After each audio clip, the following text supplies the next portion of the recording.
लीजिए सुनिए सुभद्रा कुमारी चौहान के लिखे कहानी संग्रह बिखरे मोती की कहानी दृष्टिकोण, मेरी यानी समीर गोस्वामी की आवाज में। निर्मला विश्व प्रेम की उपासिका थी। संसार में सब के लिए उसके भाव समान थे। उसके हृदय में अपने पराये का भेदभाव न था। स्वभाव से ही वो मिलनसार, सरल, हंसमुख और नेक थी। साधारण पढ़ी लिखी थी। अंग्रेजी में शायद मैट्रिक पास थी, परंतु हिंदी का उसे अच्छा ज्ञान था।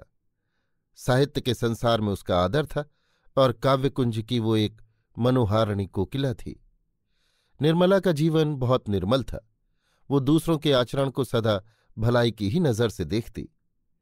यदि कोई उसके साथ बुराई भी करने आता तो निर्मला यही सोचती, कदाचित उद्देश्य बुरा न रहा हो, भूल से ही उसने ऐसा किया हो। पतितों के लिए भी उसका हृदय उदार और क्षमा का भंडार था। यदि वो कभी किसी को कोई अनुचित काम करते देखती तो भी वो उसका अपमान या तिरस्कार कभी न करती। प्रत्युत मधुरतर व्यवहारों से ही वो उन्हें समझाने और उनकी भूलों को उन्हें समझा देने का प्रयत्न करती। कठोर वचन कह के किसी का जी दुखाना निर्मला ने सीखा ही न था। किंतु इसके साथ ही साथ जितनी वो नम्र, सुशील और दयालु थी, उतनी ही वो आत्माभिमानी, दृढ़ निश्चयी और न्यायप्रिय भी थी। नौकर चाकरों के प्रति भी निर्मला का व्यवहार बहुत दयापूर्ण होता। एक बार की बात है, उसके घर की एक कहारिन ने तेल चुराकर एक पत्थर की आड़ में रख दिया था। उसकी नियत ये थी कि घर जाते समय वो बाहर के बाहर ही चुपचाप लेती चली जाएगी। किसी कार्यवश रमाकांत जी उसी समय वहां पहुंच गए। तेल पर उनकी दृष्टि पड़ी। पत्नी को पुकार कर पूछा, निर्मला, यहां तेल किसने रखा है? निर्मला ने पास ही खड़ी हुई कहारिन की ओर देखा। उसके चेहरे की रंगत स्पष्ट बतला रही थी कि ये काम उसी का है। किंतु निर्मला ने पति को जवाब दिया, मैंने ही रख दिया होगा, उठाने की याद न रही होगी। पति के जाने के बाद निर्मला ने कटोरे में जितना तेल था उतना ही और डालकर कहारिन को दे दिया और बोली, जब जिस चीज की जरूरत पड़े मांग लिया करो, मैंने कभी देने से इनकार तो नहीं किया। जो प्रभाव कदाचित डांट फटकार से भी न पड़ता, वो निर्मला के इस मधुर और दयापूर्ण बर्ताव से पड़ा। बाबू रमाकांत जी का स्वभाव इसके बिल्कुल विपरीत था। थे तो वे डबल एमए, एक कॉलेज के प्रोफेसर, साहित्य सेवी और देशभक्त, उज्ज्वल चरित्र के नेक और उदार सज्जन, पर फिर भी पति पत्नी के स्वभाव में बहुत विचित्रता थी। कोई चाहे सच्चे हृदय से भी उनकी भलाई करने आता तो भी उसमें उन्हें कुछ न कुछ बुराई जरूर देख पड़ती। वे सोचते, इसकी तह में अवश्य ही कुछ न कुछ भेद है, कुछ न कुछ स्वार्थ होगा, तभी तो ये भलमनसाहत दिखाने आया है, नहीं तो मेरे पास आकर इसे ऐसी बात करने की आवश्यकता ही क्या पड़ी थी। पतितों को वे बड़ी घृणा की नज़र से देखते, उनकी हंसी उड़ाते। गिरने वाले को एक धक्का देकर वे गिरा भले ही दें, किंतु बाँह पकड़कर उसे ऊपर उठा के वे अपना हाथ अपवित्र नहीं कर सकते थे। वे पतितों की छाया से भी दूर दूर रहते थे। अपने निकट संबंधियों की भलाई करने में यदि किसी दूसरे की कुछ हानि भी हो जाए तो इसमें उन्हें अफसोस न होता था। वे सज्जन होते हुए भी सज्जनता के कायल न थे। कोई उनके साथ बुराई करता तो उसके साथ उससे दूनी बुराई करने में उन्हें संकोच न होता था। पति पत्नी दोनों को अलग खड़ा करके यदि ढूंढा जाता तो अवगुण के नाम से उनमें तिल के बराबर भी धब्बा न मिलता। बाहर जगत में उनकी तरह सफल जोड़ा, उनके सदृश सुखी जीवन कदाचित बहुत कम देख पड़ता। दूसरों को उनके सौभाग्य पर ईर्ष्या होती थी। उनमें आपस में कभी किसी प्रकार का झगड़ा या अप्रिय व्यवहार न होता। फिर भी दोनों में पद पद पर मतभेद होने के कारण उनका जीवन सुखी न रहने पाता था। शाम सुबह निर्मला दोनों समय घर के कामकाज के बाद मील 2 मील तक घूमने के लिए चली जाती थी। इससे शुद्ध वायु के साथ साथ कुछ समय का एकांत उसे कोई नई बात सोचने या लिखने के लिए सहायक होता। किंतु निर्मला की सास को बहू की ये हवाखोरी न रुचती थी। उन्हें ये संदेह होता कि ये घूमने के बहाने न जाने कहाँ कहाँ जाती होगी, न जाने किस किस से मिलकर जाने क्या क्या करती होगी। प्रायः वो देखा करती कि निर्मला किधर से जाती है और कहाँ से लौटती है। कई बार उन्होंने पूछा भी कि तुम गई तो इधर से थी, उस ओर से कैसे लौटी। निर्मला इसका क्या जवाब देती, हंसकर रह जाती। किंतु निर्मला की सास बहू की इस चुप्पी का दूसरा ही अर्थ लगाती। उन्हें निर्मला का आचरण पसंद न था, उसके चरित्र पर उन्हें पद पद पर संदेह होता। किंतु इन मामलों में जब वे स्वयं रमाकांत को ही उदासीन पाते तो उन्हें भी मन महसूस कर रह जाना पड़ता था, क्योंकि रमाकांत के सामने भी निर्मला घूमने निकल जाती और घंटों बाद लौटती। अन्य पुरुषों से उनके सामने भी स्वच्छंदतापूर्वक बातचीत करती, परंतु रमाकांत इस पर उसे जरा भी न दबाते। किंतु कभी कभी जब उनसे सहन न होता तो वे रमाकांत से कुछ न कुछ कह बैठती, तो भी वे यही कहकर कि इसमें क्या बुराई है, टाल देते। उनकी समझ में रमाकांत इस प्रकार मां की बात न मानने के लिए ही पत्नी को शह देते थे। इसलिए वे प्रत्यक्ष रूप से तो निर्मला को अधिक कुछ न कह सकती थीं, किंतु अप्रत्यक्ष रूप से कुत्ते बिल्ली के बहाने ही सही अपने दिल का गुबार निकाला करती। निर्मला सब सुनती और समझती, किंतु वो सुनकर भी न सुनती और जानकर भी अनजान बनी रहती। वो अपना काम नियमपूर्वक करती रहती। इन बातों का उसके ऊपर कुछ भी प्रभाव न पड़ता। कभी कभी उसे कष्ट भी होता, किंतु वो उसे प्रकट न होने देती। वो सदा प्रसन्न रहती, यहां तक कि उसके चेहरे पर शिकन तक न आती। वो स्वयं किसी की बुराई न करना चाहती थी, उसके विरुद्ध चाहे कोई कुछ भी करता रहे। एक दिन कॉलेज से लौटते ही रमाकांत ने कहा, आज एक बड़ा विचित्र किस्सा हो गया निर्मला। क्या हुआ? निर्मला ने उत्सुकता से पूछा। घृणा का भाव प्रकट करते हुए रमाकांत बोले, हुआ क्या? यही कि तुम्हारी बिट्टन को न जाने किससे गर्भ रह गया है और अब 4-5 महीने का है। बात खुलते ही आज वो घर से निकाल दी गई है। उसके मायके में तो कदाचित कोई है ही नहीं, सड़क पर बैठी रो रही है। बिट्टन बाल विधवा थी, वो जन्म ही की दुखिया थी, इसलिए निर्मला सदा उससे प्रेम और आदर का व्यवहार करती थी। बिट्टन की करुणाजनक अवस्था से निर्मला कातर हो उठी। उसने रमाकांत जी से पूछा, फिर उसका क्या होगा? अब वो कहाँ जाएगी? रमाकांत जी ने उपेक्षा से कहा, कहाँ जाएगी मैं क्या जानूं, जैसा किया है वैसा भोगेगी। निर्मला के मुंह से एक ठंडी आह निकल गई। कुछ देर बाद न जाने क्या सोचकर वो दृढ़ स्वर में बोली, तो मैं जाती हूं, उसे लेवा लाती हूं। जब तक कोई दूसरा प्रबंध न हो जाएगा वो मेरे साथ रही आवेगी। घबराकर रमाकांत बोले, नहीं नहीं, ऐसी बेवकूफी करना भी मत। उसे अपने घर लाकर के अपनी बदनामी करवानी है? तुम्हें तो कोई कुछ न कहेगा, सब लोग मुझे ही बदनाम करेंगे। निर्मला ने दयार्द्र बाहों से कहा, अरे तो इतनी छोटी छोटी सी बातों से क्यों डरते हो? किसी की भलाई करने में भी लोग बदनाम करेंगे तो करने दो। परमात्मा तो हमारे हृदय को पहचानेगा। मुझे तो उसकी अवस्था पर बड़ी दया आती है। तुम कहो तो मैं अभी जाकर उसे लेवा लाऊं। रमाकांत के कुछ बोलने के पहले ही उनकी मां बोल उठी, ऐसी औरतों का तो इसे बड़ा दर्द होता है, घर में बुलाने जा रही है, जाए कहीं भी मुंह काला करे, पर याद रखना खबरदार, जिस घर में बुलाया तो मैं अभी से कह देती हूं, अगर उस छूत ने घर में पैर भी रखा तो अच्छा न होगा। निर्मला धीरे से बोली, अगर वो आ ही गई तो फिर क्या करोगी अम्मा जी? अम्मा जी क्रोध से तिलमिलासी उठी, तड़पकर बोली, मार के लकड़ी पैर तोड़ दूंगी, और क्या करूंगी?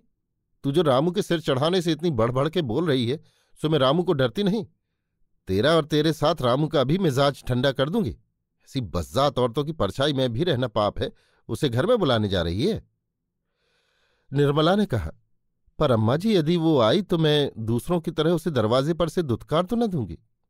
मैं ये तो कहती ही नहीं कि उसे सदा ही अपने घर में रखा जाए, पर हां, जब तक उसका कोई प्रबंध न हो जाए तब तक अगर वो घर के एक कोने में पड़ी रही तो कोई हानि तो न होगी, और कौन वो हमारे चूल्हे चौके में जाएगी? आखिर बेचारी स्त्री ही तो है, भूलें किससे नहीं होती। अम्मा जी क्रोध में आकर बोली, एक बार कह दिया कि उस राण को घर में न घुसने दूंगी, बार बार जबान चलाई ही जा रही है। वो तो अपनी कोई नहीं है, कोई अपनी सगी भी ऐसा करती तो मैं लात मारकर निकाल देती। अब बार बार पूछकर मेरे गुस्से को न बढ़ा, नहीं तो अच्छा न होगा। निर्मला ने नम्रता से कहा, पर तुम्हारा क्या बिगाड़ेगी अम्मा जी? मेरे कमरे में पड़ी रहेगी, और तुम चाहो तो ऐसा प्रबंध कर दूं कि तुम्हें उसकी सूरत भी न दिखे, और फिर अभी से उस पर इतनी बहसी क्यों? वो तो तब की बात है जब वो हमसे आश्रय मांगने आवे। अम्मा जी का क्रोध बढ़ा और वे कहने लगीं, तेरे कमरे में रहेगी और मुझे उसकी सूरत न दिखेगी तो क्या दूसरी बात हो जाएगी? कैसी उलट फेर के बात करती है? तुझे अपने पढ़ने लिखने का घमंड हो तो उस घमंड में न भूली रहना। ऐसी पढ़ी लिखियों को मैं कौड़ी के मोल के बराबर भी नहीं समझती। धर्म कर्म से तो सदा 100 गज दूर, और ऐसी कुजात औरतों पर दया करके चली है धर्म कमाने। वारी औरत, जिसे मोहल्ले भर में किसी ने अपने घर न रखा, उसे ये अपने घर में रखेगी। तू ही तो दुनिया भर में अनोखी है ना। सब दूसरों को दिखाने के लिए ही बड़ी दयावंती है। जो भीतर का हाल न जाने उसके सामने इतनी बन। घर वालों को तो काटने दौड़ेगी और बाहर वालों को गले लगाती फिरेगी। निर्मला भी जरा तेज होकर बोली, तो अम्मा जी मुझे इतनी खरी खोटी क्यों? बीच ही में निर्मला को डांट कर चुप कराते हुए रमाकांत बोले, तो तुम चुप ना रहोगी निर्मला? कब से सुन रहा हूं कि जबान कैसी कैंची की तरह चल रही है। तुम्हारे हृदय में बिट्टन के लिए बड़ी दया है और तुम उसके लिए मरी जाती हो, तो जाओ उसे लेकर किसी धर्मशाले में रहो। मेरे घर में तो उसके लिए जगह नहीं है। निर्मला को भी अब क्रोध आ चुका था। उसने भी उसी प्रकार तेज स्वर में कहा, तो क्या इस घर में मेरा इतना भी अधिकार नहीं है कि यदि मैं चाहूं तो किसी को 1-2 दिन के लिए भी ठहरा सकूं? अभी उस दिन तुम लोगों ने बाबू राधेलाल जी का इतना आदर सम्मान क्यों किया था? उनके चरित्र के बारे में कौन नहीं जानता? उनके घर ही में तो वैश्य रहती है, सो भी मुसलमाननी, और वो उसके हाथ का खाते पीते भी है। फिर बेचारी बिट्टन ने क्या इससे भी ज्यादा कुछ अपराध किया है? अम्मा जी गरज उठी। अब उनका साहस और बढ़ गया था, क्योंकि अभी अभी रमाकांत जी निर्मला को डांट चुके थे। वे बोली, चुप रहे नहीं तो जीभ पकड़कर खींच लूंगी। बड़ी बिट्टन वाली बनी है। बेचारी बिट्टन, बेचारी बिट्टन। तू भी बिट्टन सरीखी होगी, तभी तो उसके लिए मरी जाती है ना। जो सती होती हैं वे तो ऐसी औरतों की परछाई भी नहीं छूती। और तू राधेलाल के लिए क्या कहा करती है? वो तो फूल का भंवरा है। आदमी की जात है, उसे सब शोभा देता है। 1 नहीं 20 औरतें रख ले, पर औरत आदमी की बराबरी कैसे कर सकती है? निर्मला ने सतेज और दृढ़ स्वर में कहा, बस अम्मा जी, अब मैं ज्यादा न सुन सकूंगी। मैं बिट्टन सरीकी होऊं या उससे भी बुरी, किंतु इस समय वो निराश्रिता है, कष्ट में है। मनुष्यता के नाते मैं उसे आश्रय देना अपना धर्म समझती हूं और दूंगी। अब रमाकांत जी को बहुत क्रोध आ गया था। वे कमरे से निकलकर आंगन में आ गए और आग्नेय नेत्रों से निर्मला की ओर देखते हुए बोले, क्या कहा? तुम बिट्टन को इस घर में आश्रय दोगी? निर्मला भी दृढ़ता में बोली, जी हां, जितना इस घर में आपका अधिकार है उतना ही मेरा भी है। यदि आप अपने किसी चरित्रहीन पुरुष मित्र को आदर और सम्मान के साथ ठहरा सकते हैं तो मैं भी किसी असहाय अबला को कम से कम आश्रय तो दे ही सकती हूं। रमाकांत निर्मला के और भी नजदीक जाकर कठोर स्वर में बोले, मेरी इच्छा के विरुद्ध तुम यहां उसे आश्रय दोगी? निर्मला ने भी उसी स्वर में उत्तर दिया, जी हां, मेरी इच्छा का भी तो कोई मूल्य होना चाहिए, या मेरी इच्छा सदा ही आपकी इच्छा के सामने कुछ नहीं जाया करेगी। अब रमाकांत जी अपने क्रोध को न संभाल सके और पत्नी के मुंह पर 3-4 तमाचे तड़ातड़ जड़ दिए। निर्मला की जबान बंद हो गई। बाबू रमाकांत क्रोध और ग्लानि के मारे कमरे में जाकर अंदर से सांकल लगाकर सो रहे। अम्मा जी दरवाजे पर रखवाली के लिए बैठ गईं कि कहीं बिट्टन किसी दरवाजे से भीतर न आ जाए। इस घटना के लगभग 1 घंटे बाद बिट्टन को जब कहीं भी आश्रय न मिला, तब उसने एक बार निर्मला के पास भी जाकर भाग्य की परीक्षा करनी चाहिए। दरवाजे पर ही उसे अम्मा जी मिली। बिट्टन को देखते ही वे कड़ी ललकार के साथ बोली, कौन है बिट्टन? दूर, उधर ही रहना, खबरदार जो कहीं दहली के भीतर पैर रखा तो। बिट्टन बाहर ही रुक गई। निर्मला पास पहुंचकर शांत और कोमल स्वर में ये कहती हुई कि बिट्टन बाहर ही बैठो बहन, मैं वहीं तुम्हारे पास आती हूं, दहली से बाहर निकल गई। बिट्टन और निर्मला दोनों बड़ी देर तक लिपट कर रोती रहीं। निर्मला ने कहा, तुम्हारी ही तरह मैं भी बिना घर की हूं बहन। यदि इस घर में मेरा कुछ भी अधिकार होता तो मैं तुम्हें इस कष्ट के समय कहीं भी न जाने देती। क्या करूं, विवश हूं। किंतु तुम मेरा ये पत्र लेकर मेरे भाई ललित मोहन के पास जाओ, वे तुम्हारा सब प्रबंध कर देंगे। उनका स्थान तो तुम जानती ही हो, पर रात के समय पैदल जाना ठीक नहीं। ये रुपया लो, तांगा कर लेना। ईश्वर पर विश्वास रखना बहन, जिसका कोई नहीं होता उसका साथ परमात्मा देता है। निर्मला ने 10 रुपये बिट्टन को दिए। वो पत्र लेकर चली गई। निर्मला घर में आई, एक चटाई डालकर बाहर बरामदे में ही पड़ रही। सवेरे उसकी आंख उस समय खुली जब रमाकांत उठ चुके थे और उनकी मां नहाकर पूजा करने की तैयारी कर रही थी। निर्मला नित्य की तरह उठकर घर का सब काम करने लगी, जैसे शाम की घटना की उसे कुछ याद ही न हो। यदि वो मार खाने के बाद कुछ अधिक बकझक करती या रोती चिल्लाती तो कदाचित अपनी इस हरकत पर रमाकांत जी को इतना पश्चाताप न होता जितना अब हो रहा था। उन्हें बार बार ऐसा लगता कि जैसे निर्मला ठीक थी और वे भूल पर थे।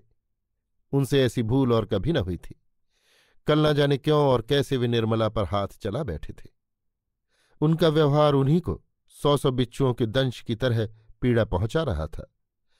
वे अवसर ढूंढ रहे थे कि कहीं निर्मला उन्हें एकांत में मिल जाए तो वे पश्चाताप के आंसुओं से उसके पैर धो दें और उससे क्षमा मांग लें।